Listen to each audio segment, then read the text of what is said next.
Hello everyone, welcome to new chemistry world. और हम लोग बायो इनऑर्गेनिक कंटिन्यू कर रहे थे। बायो इनऑर्गेनिक में हम लोगों ने हीमोग्लोबिन की थोड़ी बहुत बात किया था और सीखा था कि हीमोग्लोबिन के स्ट्रक्चर कैसे होता है, डोम से पे स्ट्रक्चर क्या होता है और क्या क्या फंक्शंस होते हैं। ये कुछ चीज़ें हम लोगों ने बात कर ली थी। तो आज हम लोग मेनली बात करेंगे किसकी, कि हीमोग्लोबिन जो होता है उसका स्ट्रक्चर क्या होता है, उसमें ऑक्सीजन आके कैसे जुड़ता है, क्या होता है टी स्टेट, क्या होता है आर स्टेट, क्या होता है कोऑपरेटिव इफेक्ट, पीएच का क्या इफेक्ट पड़ता है, हीमोग्लोबिन कम हो जाने से या ज़्यादा हो जाने से हमारे शरीर में क्या क्या प्रॉब्लम्स आती हैं। दूसरी बात ये सीखेंगे कि हमें ब्लड डोनेट करना चाहिए कि नहीं करना चाहिए, मेट हीमोग्लोबिन क्यों बनता है, आखिर गर्मी के दिनों में हमें ज़्यादा प्यास क्यों लगती है, हमारी स्किन रूखी क्यों हो जाती है। इन सब बातों को आज हम लोग समझेंगे। तो सबसे पहले हम लोगों ने पिछला केस जो पढ़ लिया था उसमें ये सीखे थे कि भाई हीमोग्लोबिन होता है, उसमें Fe+2 हाई स्पिन में होता है, तो dx² - y² में भी एक इलेक्ट्रॉन होता है। यानी हम लोगों ने जो हीमोग्लोबिन की कहानी पढ़ा था उसमें ये पढ़ा था कि Fe+2 हाई स्पिन में होता है। अगर Fe+2 हमारा हाई स्पिन होता था तो इसका जो इलेक्ट्रॉनिक कॉन्फ़िगरेशन होता था हम लोग ऐसा कुछ दिखाते थे, D6 कॉन्फ़िगरेशन होता था।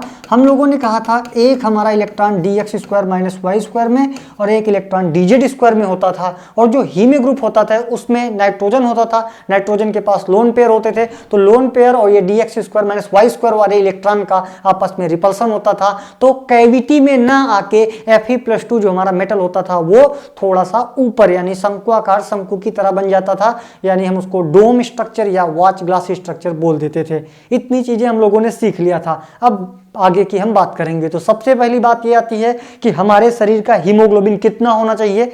क्या सारे एज के लोगों का हीमोग्लोबिन सेम होता है, चाहे छोटा बच्चा हो या फीमेल हो या मेल्स हो या बच्चे हों, जैसा भी हो। तो उनके लिए हम लोगों के पास एक चार्ट होता है। उस चार्ट में हम लोग देखते हैं कि हमारे शरीर में हीमोग्लोबिन किसके केस में कितना होना चाहिए। यानी अगर बात करें एडल्ट मेल की तो हमारा जो हीमोग्लोबिन है 13.5 to 17.5 ग्राम डेसीलीटर होना चाहिए। एडल्ट फीमेल की बात करने पर 11.5 to 15.5 ग्राम पर लीटर होना चाहिए, ग्राम पर डेसीलीटर होना चाहिए। और फिर बात करते हैं अगर बच्चों की यानी चाइल्ड की तो 11 to 13.5 ग्राम डेसीलीटर होना है। उसके बाद बेबी यानी जो 3 मंथ या 2 मंथ का जो बेबी होता है, छोटे बच्चे होते हैं, उनका हीमोग्लोबिन 9.5 to 12.5 ग्राम पर डेसीलीटर होता है। और जो न्यू बॉर्न यानी 1 या 2 3 दिन के जो बेबी होते हैं उनका हमारा जो हीमोग्लोबिन है वो 15 to 21 ग्राम पर डेसीलीटर होता है। इसके बाद हम लोग बात करते हैं हीमोग्लोबिन की। अब हीमोग्लोबिन में हमने क्या क्या सीखा था। हीमोग्लोबिन में हम एक चीज ये सीखे थे कि ईच मॉलिक्यूल ऑफ हीमोग्लोबिन यानी हीमोग्लोबिन के एक मॉलिक्यूल में से 4 सब यूनिट होती हैं। ये बात हमने पहले लेक्चर में कर चुके हैं। हीमोग्लोबिन के एक मॉलिक्यूल में 4 सब यूनिट होती हैं और उन 4 सब यूनिट में से 4 Fe होते हैं और 8 ऑक्सीजन जुड़ सकते हैं। चाहे कहो 8 ऑक्सीजन, चाहे कहो 4 O2 मॉलिक्यूल आपस में जुड़ सकते हैं आके। यानी पहले डीऑक्सी हीमोग्लोबिन होता था, उसमें ऑक्सीजन आता था तो वो ऑक्सी हीमोग्लोबिन हो जाता था। तो सबसे पहले यही सीखेंगे कि डीऑक्सी हीमोग्लोबिन से जब ऑक्सी हीमोग्लोबिन की तरफ हम लोग जाते हैं तो उसमें क्या क्या चेंजमेंट आते हैं। तो देखो कैसे क्या कुछ होता है। हम लोगों ने कहा था जो हीमोग्लोबिन होता है उसके एक मॉलिक्यूल यानी हीमोग्लोबिन के मॉलिक्यूल में, एक हीमोग्लोबिन के मॉलिक्यूल में क्या होता है, 4 सब यूनिट होती हैं। 4 सब यूनिट होती हैं। फिर उसके बाद 4 Fe+2 मेटल सेंटर होते हैं और 4 O2 मॉलिक्यूल आपस में बाइंड कर सकते हैं। ये चीज हम लोगों ने सीखा था। अब हम लोगों ने यह भी सीखा था कि जो हीमोग्लोबिन होता है, इस हीमोग्लोबिन को हम लोगों ने 2 पार्ट में ब्रेक किया था। पहला हम लोगों ने कहा था हीम ग्रुप और दूसरा हम लोगों ने कहा था ग्लोबिन प्रोटीन। हीमोग्लोबिन को हम लोगों ने कहा था हीम ग्रुप होता है और ग्लोबिन प्रोटीन होता है। अब हीम ग्रुप के बारे में हम लोग पढ़ चुके थे। हीम ग्रुप का स्ट्रक्चर बनाने की कोई जरूरत नहीं, हम लोग पहले लेक्चर में देख चुके थे कि अगर मेटल Fe हो जाता तो उसको हम लोग हीम ग्रुप बोलते थे, कैसे डोमेन होता था, कैसे सब कुछ सीख गए थे। ग्लोबिन प्रोटीन के बारे में हम लोगों ने सीखा था कि इसमें 2 टाइप के होती हैं अमीनो एसिड। कौन से, एक अल्फा और दूसरे बीटा। अल्फा वाले में क्या होता था, 141 अमीनो एसिड होते थे, 141 अमीनो एसिड होते थे और बीटा वाले में 146 अमीनो एसिड होते थे। और ये जो प्रोटीन्स होती थी, ये हेलिकल स्ट्रक्चर यानी हेलिक्स टाइप में यानी स्पाइरल टाइप में आपस में जुड़ी हुई होती थी। इतना हम लोगों ने सीख लिया था। इसके बाद बात करते हैं अब क्या होता है। अब हम लोगों को यह देखना है कि जो एक हीमोग्लोबिन मॉलिक्यूल होता है उसमें कितनी सब यूनिट बताई गई, 4 सब यूनिट। तो हमने वो 4 सब यूनिट बना के रखा है।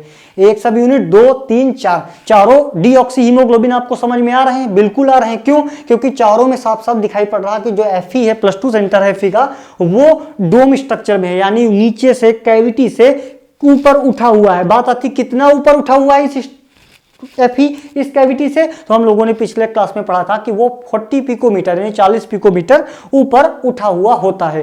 अब ये बात आती है कि ये चारों सब यूनिट आपस में कैसे जुड़ी हुई होती हैं।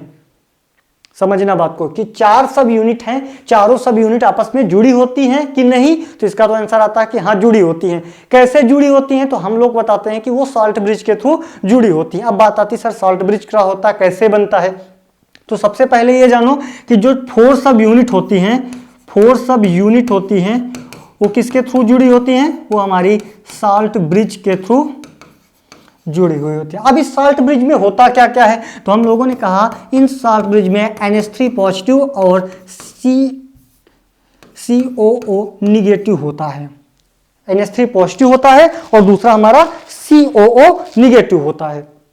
ठीक, यानी ये जो प्रोटीन्स होते हैं, यहाँ पे हमारा ये साल्ट ब्रिज बना हुआ है, ये साल्ट ब्रिज बना हुआ है, ये साल्ट ब्रिज बना हुआ है। इसको हम लोग क्या लिखते हैं? Salt bridge. इस साल्ट ब्रिज में होता क्या है? NH3 पॉजिटिव और COO निगेटिव। अब बात आता है ये कहाँ से आता है? तो ये जो हमारे प्रोटीन्स होते हैं, इन प्रोटीन्स का एक यहाँ पे लेयर, इन प्रोटीन्स का लेयर चारों तरफ से इसको घेर के रखता है और इसी लेयर के अंदर हमारे होते हैं CH3 निगेटिव और COO पॉजिटिव।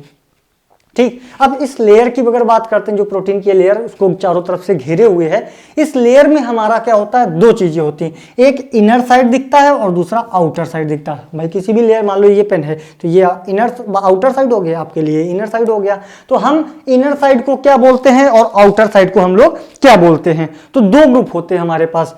इसको हटा देते हैं। हमारे पास 2 ग्रुप होते हैं। एक ग्रुप आता है पोलर ग्रुप और एक ग्रुप आता है हमारा non polar group. Polar group और नॉन पोलर ग्रुप, समझना। अब जो पोलर ग्रुप होता है वो हमारा आउटर साइड का होता है, यानी आउटर साइड जो होता है हमारा, आउटर साइड हमारा पोलर ग्रुप, और जो इनर साइड होता है वो हमारा नॉन पोलर ग्रुप होता है। तो इससे हमारे पास 2 टाइप की लेयर बन जाती हैं, पहला हाइड्रोफोबिक और दूसरा हाइड्रोफिलिक। आउटर साइड को बोलते हैं हाइड्रोफोबिक, हाइड्रोफोबिक, और इसको हम लोग बोलते हैं हाइड्रोफिलिक। हाइड्रोफोबिक और हाइड्रोफिलिक, यानी अभी तक हम लोगों ने सिर्फ इतनी बात किया कि जो एक हीमोग्लोबिन मॉलिक्यूल होता है उसमें 4 सब यूनिट होती हैं और चारों सब यूनिट आपस में कनेक्टेड होती हैं साल्ट ब्रिज के थ्रू। साल्ट ब्रिज में हमारा NH3 पॉजिटिव और COO निगेटिव होता है। ये हमारे अमीनो एसिड में 2 लेयर होती हैं, अमीनो एसिड के जो प्रोटीन होते हैं उनमें 2 लेयर होती हैं, एक इनर और दूसरी आउटर, यानी 2 ग्रुप हम मानते हैं। इनर वाले में हम लोग कहते हैं नॉन पोलर होते हैं, आउटर वालों में हम लोग पोलर मान के चलते हैं, यानी 2 लेयर बनते हैं, एक हाइड्रोफिलिक नेचर, एक हाइड्रोफोबिक नेचर के होते हैं। ठीक, अब आगे बात करते हैं। ये तो हुआ हमारा हीमोग्लोबिन जिसमें 4 यूनिट आपस में जुड़े हुए हैं। अब ये जो स्टेट है, इस स्टेट को हम लोग कहते हैं टी स्टेट। ये जो चारों बने हुए हैं इसको हम बोलते हैं टी स्टेट। टी स्टेट मतलब टेंस्ड स्टेट। टेंस्ड स्टेट मतलब इनके अंदर तनाव है। किस बात का? देखो, जैसे सपोज करो कि एक आदमी है नॉर्मल, अगर हम ऐसे खड़े हुए तो हमें कोई दिक्कत नहीं, लेकिन अगर हमसे बोल दिया जाए कि 4, एक इधर 2 इधर आदमी खड़े होके हम सब एक दूसरे का हाथ पकड़े हुए खड़े हैं, तो वो हमारा क्या हो गया? हमारी टेंस्ड स्टेट हो गई। यानी जो Fe है अगर कैविटी में होता तो आराम से चारों से जुड़ा हुआ था, लेकिन अभी प्रेजेंट टाइम में क्या है? Fe कैविटी के ऊपर है, उसके बाद ऊपर ऐसे चारों जुड़े हैं, तो वो टेंस्ड स्टेट में हो गए। अब उसी टेंस्ड स्टेट में से हमको ऑक्सीजन मॉलिक्यूल लाके आप जोड़ना है। क्यों लाके जोड़ना है? क्योंकि भाई हम हीमोग्लोबिन हमारे रेड ब्लड सेल में पाया जाता है और हम सांस लेते हैं, तो सांस लेते हैं तो हमारा क्या? ऑक्सीजन जाता है अंदर। ऑक्सीजन जाता तो हीमोग्लोबिन ऑक्सीजन को पकड़ता है और पकड़ने के बाद वो घुमा फिरा के उसको मायोग्लोबिन के पास छोड़ देता है। तो अब बात हम क्या सीखने जा रहे हैं कि हमारे अंदर, हमारे बॉडी के अंदर जो हीमोग्लोबिन है हमने सांस लिया, सांस हमारी अंदर गई, हीमोग्लोबिन ने उसको कैसे पकड़ा होगा, ये कंडीशन हम सीखने जा रहे हैं। तो हीमोग्लोबिन पहले से इस फॉर्म में है, अब हमने सांस लिया तो हीमोग्लोबिन में क्या फर्क पड़ा। अब हीमोग्लोबिन ये 4 थे, इतना हटा देते हैं पहले,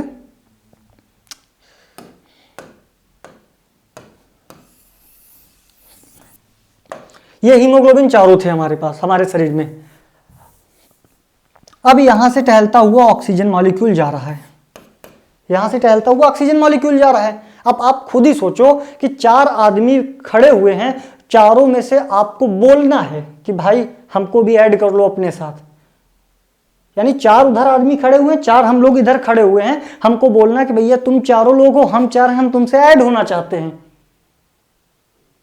तो ऐड होने के बाद उसमें क्या क्या चेंजमेंट आएंगे ये हमें सीखना है, और सबसे पहले कौन ऐड होगा उसका रेट कितना होगा वो हमें सीखना है। तब उसके बाद हम कोरिलेट करेंगे कोऑपरेटिव इफेक्ट से। तो देखो क्या होता है, जब ये O2 मॉलिक्यूल गया हीमोग्लोबिन के पास, कितने O2 गए होंगे भाई, 4 O2 गए हैं, क्योंकि 1 2 3 4 सब यूनिट हैं, तो सीधी सी बात है 4 O2 की आवश्यकता होगी। चारों O2 जब गए तो सबसे पहले हुआ क्या, सबसे पहले तो हुआ जो Fe+2 हाई स्पिन में था वो Fe+2 कहां आ गया, लो स्पिन में आ गया।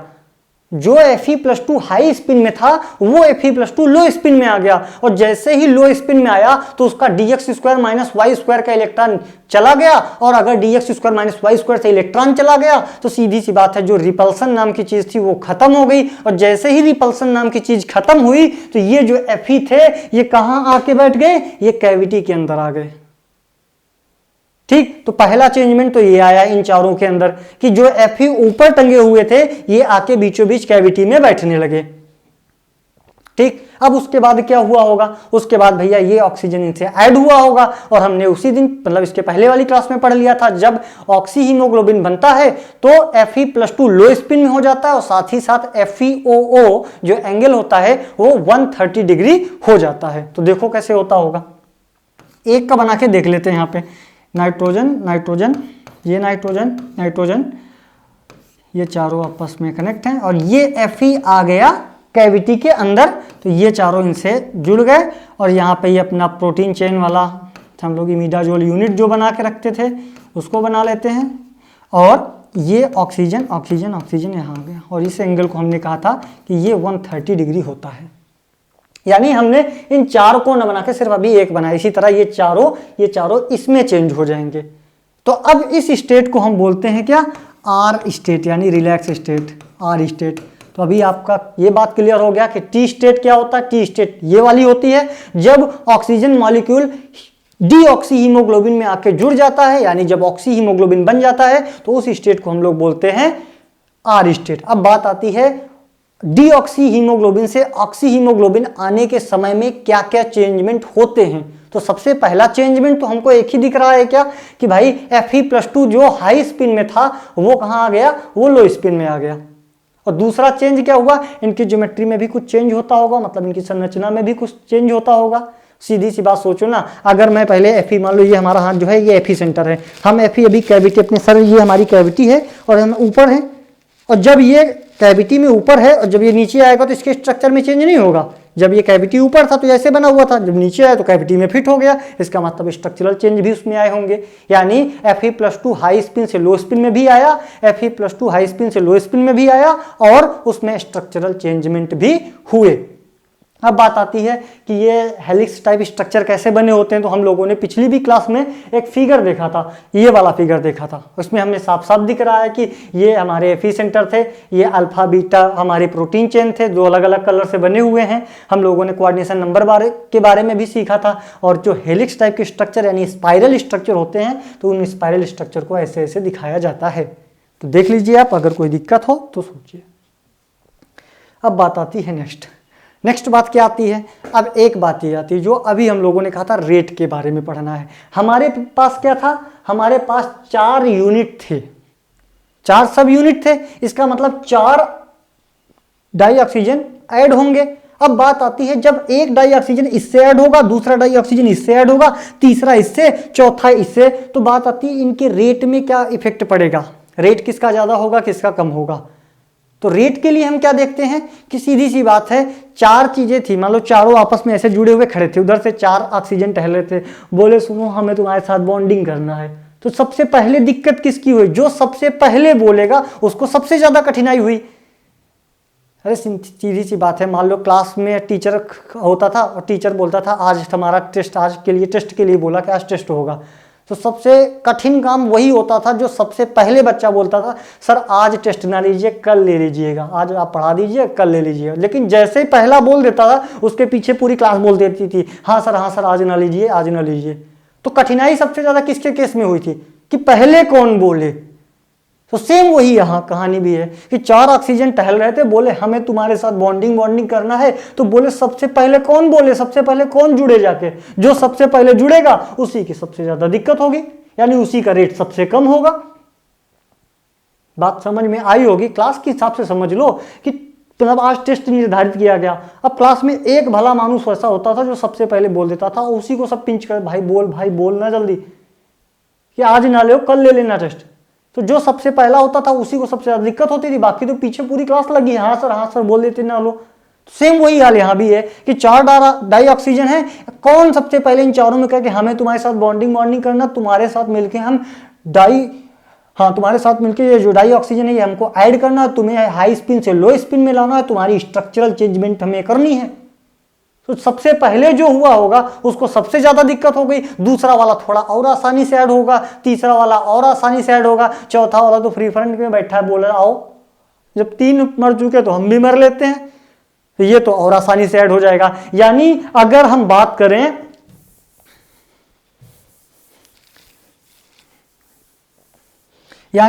बात करें कि हीमोग्लोबिन, यानी एक हीमोग्लोबिन था, इसमें हमारा O2 ऐड होना था, तो हमने कहा कि ये HbO2 बना होगा, इसका रेट हमने K1 ले लिया। फिर हमने कहा HbO2 प्लस दूसरा O2 ऐड हुआ इसमें, तो इसका हमने रेट कांस्टेंट ले लिया क्या K2, और इसको हमने लिख दिया HbO2 का होल ट्वाइस। अब तीसरे में बात आई तो HbO2 का होल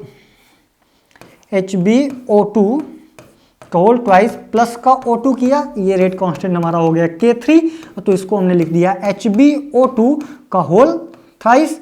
अब HbO2 whole thrice plus O2, इसको हमने K4 बोल दिया, तो ये HbO2 का होल 4 हो गया। यानी पहले भाई 4 सब यूनिट थी तो हमने 4 बार ऑक्सीजन ऐड करा दिया, तो हमको 4 रेट कांस्टेंट मिल गए।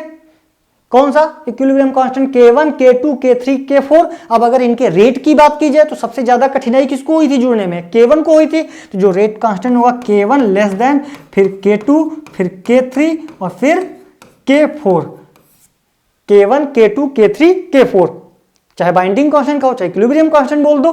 अब इसी इफेक्ट को हम लोग बोलते हैं क्या? Cooperative effect. कोऑपरेटिव इफेक्ट, सबसे सीधी सी बात सोचो ना, 4 यूनिट थे, 4 ऑक्सीजन थे, बोले हमको तुम्हारे साथ जुड़ना है, बोले जुड़ना है तो जुड़ लो आके, लेकिन बोले कौन?